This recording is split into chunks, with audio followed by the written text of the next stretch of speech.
C. Joseph Vijay எனும் நான்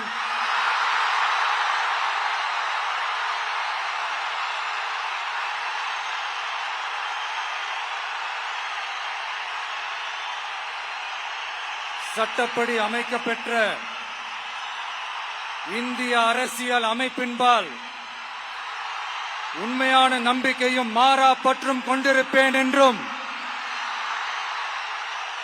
இந்திய நாட்டின் ஒப்பில்லாத முழு முதல் ஆட்சியையும் ஒருமையையும் நிலை நிறுத்துவேன் என்றும்